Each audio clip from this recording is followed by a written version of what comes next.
Olá, bom dia, meus queridos amigos, amados irmãos e irmãs. Hoje é quarta-feira da 28ª semana do Tempo Comum. Hoje é dia 14 de outubro. Peço licença para entrar na sua casa nesta manhã de quarta-feira para lhes anunciar o Evangelho de Jesus Cristo, escrito por São Lucas, capítulo 11, versículos de 42 a 46. Ouçamos. Naquele tempo disse o Senhor: Ai de vós, fariseus, porque pagais o dízimo da hortelã, da arruda e de todas as outras ervas, mas deixais de lado a justiça e o amor de Deus.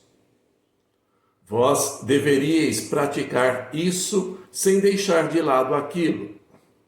Ai de vós, fariseus, porque gostais do lugar de honra nas sinagogas e de serdes cumprimentados nas praças públicas. Ai de vós, porque sois como túmulos que não se veem, sobre os quais os homens andam sem saber. Um mestre da lei tomou a palavra e disse: Mestre, falando assim, insulta-nos também a nós.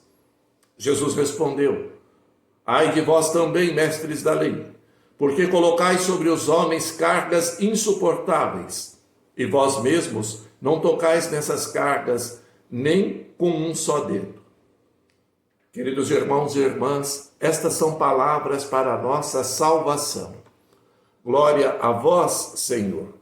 E também que as palavras do Santo Evangelho perdoem os nossos pecados.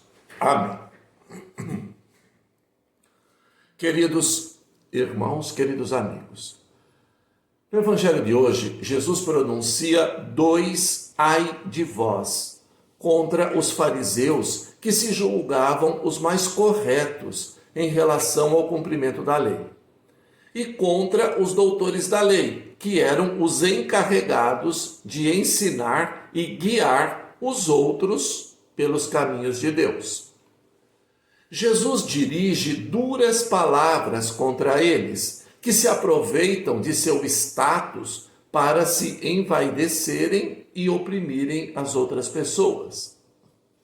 Jesus diz que eles são como túmulos disfarçados, cheios de podridão, capazes de contaminar, de acordo com a lei judaica naquele tempo, aqueles que sobre eles passavam. Ironicamente, Lucas põe na boca de um doutor da lei uma observação. Ele diz para Jesus: Mestre, falando assim, também nos insultas a nós. A resposta de Jesus revela sua tristeza pela atitude defensiva de quem, querendo salvaguardar a própria imagem, não consegue se dar conta da mesquinhez da sua realidade, nem enxergar o que é verdadeiramente essencial, ou seja, a justiça e o amor de Deus. Jesus acusa essas pessoas que são os educadores do povo, dizendo que, em vez de favorecerem a liberdade, a dificultam. A educação deve conduzir para a liberdade, formando o coração. Por vezes, os educadores insistem demasiadamente sobre aspectos exteriores, descuidando a formação da consciência e do coração. Assim formam escravos e não homens livres, obrigando-os a carregarem fardos insuportáveis. E, no entanto, quem os obrigam a carregar esses fardos não os assumem os mesmos fardos para si.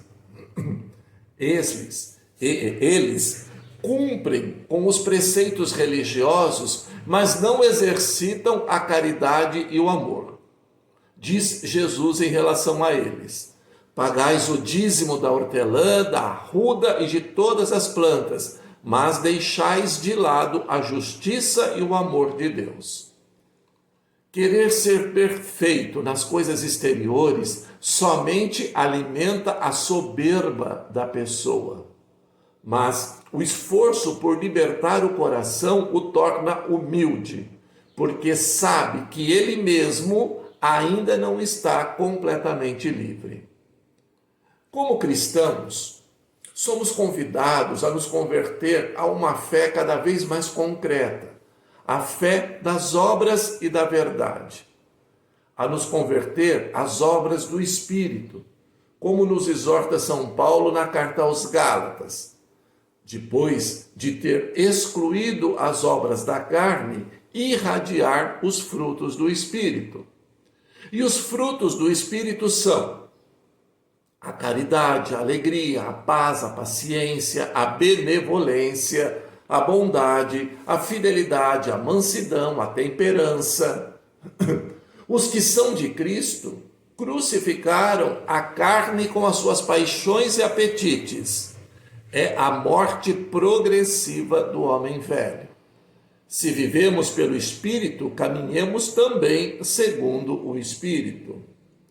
Podemos afirmar que o único fruto do Espírito é o amor oblativo. Todavia, o campo do amor oblativo ou da caridade é imenso. Por isso, São Paulo define os sinais que o manifestam, que seria a alegria e a paz. Exercitar a alegria e a paz é o apostolado mais urgente no mundo tão triste e tão carecido de paz como é nos dias de hoje. Mas é um apostolado necessário também para as nossas comunidades, onde se precisa de paciência, de bondade e de benevolência.